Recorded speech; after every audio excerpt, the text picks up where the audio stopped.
Oppenheimer ఈ cinema గురించి మనం ఇంకా వింటూనే ఉన్నాం. ఎందుకంటే లెజెండరీ డైరెక్టర్ క్రిస్టోఫర్ నోలన్ మనకు తెలియని కాదు ప్రపంచానికి తెలియని అణుబాంబు పితామహుడు జూలియస్ రాబర్ట్ ఓపెన్హైమర్ జీవితంలోని కొంత భాగాన్ని సినిమాగా తీశారు ఆయన. అయితే ఓపెన్హైమర్ కు భారత్తో కంటే భగవద్గీతతో అనుబంధం ఎక్కువ. తాను పుట్టిందే ధనవంతుల కుటుంబంలో, తండ్రి జర్మనీలో పుట్టాడు, ఆ తర్వాత అమెరికా వచ్చి స్థిరపడ్డాడు. అయితే తనకు ఊహ తెలిసిన తర్వాత 25 ఏళ్లకే ఆయనకు భగవద్గీత గురించి తెలుసు. ఎందుకంటే ఓ సంస్కృతం టీచర్ భగవద్గీత గురించి చెప్పారు. కానీ బెర్క్లీలోని కాలిఫోర్నియా యూనివర్సిటీలో సంస్కృతం ప్రొఫెసర్గా పనిచేసిన ఆర్థర్ వై రైడర్ సైంటిస్ట్గా ఉన్న ఓపెన్హైమర్ కు భగవద్గీతను పరిచయం చేశారు. అంతేకాదు సంస్కృతం కూడా కొంత నేర్చుకున్నారు. కాకపోతే భగవద్గీతను రైడర్ ఇంగ్లీష్లోకి ట్రాన్స్లేట్ చేయడంతో దానిని ఆయన ఎన్నోసార్లు చదివారు.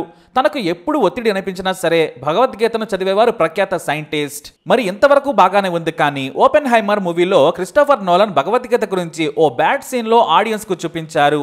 శృంగారం మధ్యలో భగవద్గీత ప్రస్తావన ఉండడంతో మన దేశంలోని కొంతమంది అతివాదులు నొచ్చుకున్నారు. దీనిపై వివాదం కూడా చేశారు. కానీ కొంతమంది నెమలి నాట్యం చూడండి అంటే రాలిపోయిన ఏకలను లెక్కబెట్టేవారుంటారు కదా, అలానే ఇది కూడా. ఎందుకంటే ఓపెన్హైమర్ కు భగవద్గీత అంటే అంతిష్టం. ఆయన కూలంకషంగా ఎన్నోసార్లు చదివారు. మన దగ్గర భగవద్గీత చదవని వాడు కూడా కమెంట్స్ చేస్తూ ఉంటారు. ఓపెన్హైమర్ హిందూ మతాన్ని పాటించలేదు. అంతెందుకు ఏ మతానికి ఆయన చెందినవాడు కాదు. తన చుట్టూ క్రిస్టియానిటీ ఉన్నా కూడా ఆయన పట్టించుకోలేదు. తనకు నచ్చినవే చేశారు. అందులో ఆయన జీవితంలో పెనుమార్పులను తీసుకొచ్చింది భగవద్గీత. తన సైంటిస్ట్ పరిశోధనకు దానికి సంబంధం లేదు. కానీ గీతలోని కృష్ణుడి మాటలు 100కు 100% నిజమని నమ్మారు. మరీ ముఖ్యంగా 11వ చాప్టర్లో 32వ శ్లోకంలో అర్జునుడికి శ్రీకృష్ణుడి విశ్వరూపం కనిపిస్తోంది. దానిని చూసి భయపడతాడు అర్జునుడు. తాను కౌరవులను చంపలేను, వారంతా నా సోదరులే, నా వాళ్లను నేను చంపలేనని కృష్ణుడిని వేడుకుంటాడు అర్జునుడు.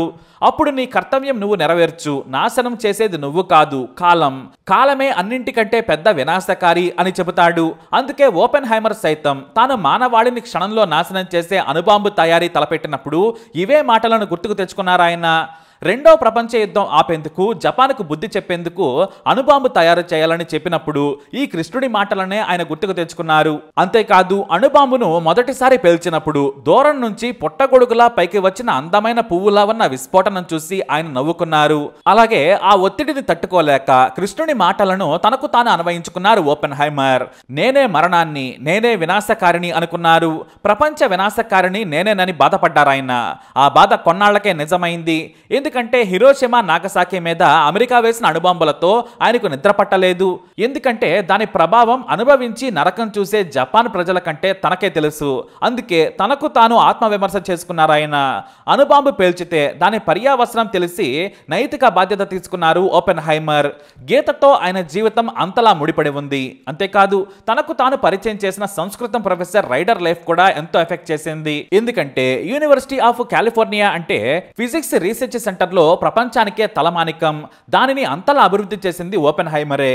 అప్పుడే చిన్న వయసులో రైడర్ మతాలను, గుడ్డి నమ్మకాలను, దేవుడి పేరుతో కొంతమంది చేసే మ్యాజిక్లను ప్రశ్నించేవారు.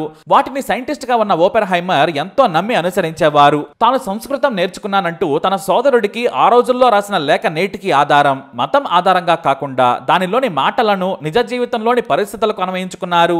తన పర్సనల్ లైబ్రరీలో భగవద్గీత గులాబీ రంగు అట్టతో తనకు కనిపించేలా ఉంచుకున్నారు. ఎన్నో గీత పుస్తకాలను కొని తన ఫ్రెండ్స్ కి ఇచ్చి చదవమని చెప్పేవారు. చివరకు తన తండ్రితో కూడా చదివించారు.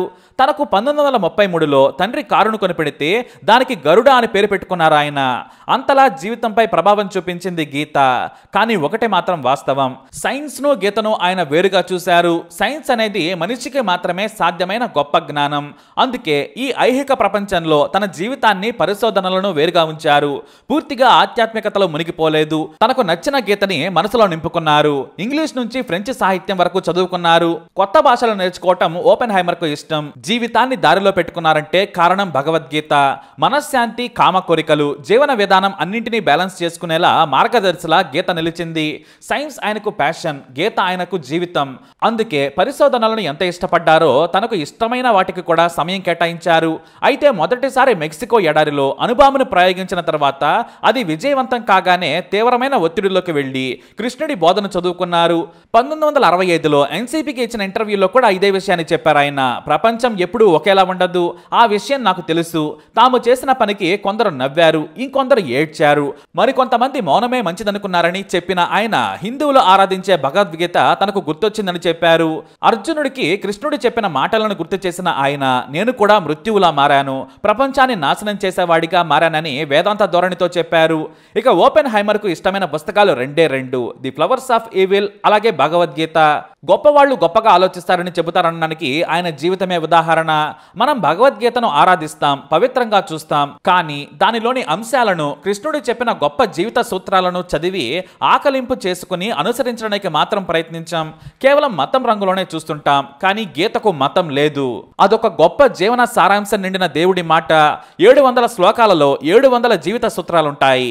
ఒక్కో శ్లోకం పఠిస్తే జీవన విధానమే మారిపోతుంది. నిగూఢమైన అర్థం తెలుసుకుంటే జీవితానికి పరిపక్వత వస్తుంది అనడంలో ఎలాంటి సందేహం లేదు. కానీ ఓపెన్ హైమర్ చెప్పిన గొప్పతనం చూడరా బాబు అంటే శృంగారం సీన్ లో గీత వచ్చిందని చాలా మంది అనేస్తూ ఉన్నారు. అతను దానిని మత గ్రంథంలా చూడలేదు కాబట్టి ఆకలింపు చేసుకున్నాడు. ఓపెన్ హైమర్ కు జీవిత దిక్సూచిలా కనిపించింది గీత. అందుకే ఆయన సమయం సందర్భం లేకుండా గీతను చదివారు. కృష్ణుడి మాటలను బుర్రలో నింపుకున్నారాయన. ఆయన జీవితం సన్మార్గంలో వెళ్ళింది. చనిపోయి ఇన్నేళ్లవుతున్నా గీత కూడా ఆయన వెంటే వినిపిస్తుందంటే కారణం ఆచరణే. దట్ ఈస్ పవర్ ఆఫ్ గీత. మరి ఈ వీడియో మీకు నచ్చినట్లయితే తప్పకుండా వీడియోని లైక్ చేయండి, షేర్ చేయండి, మా ఛానల్ని సబ్స్క్రైబ్ చేసుకోండి.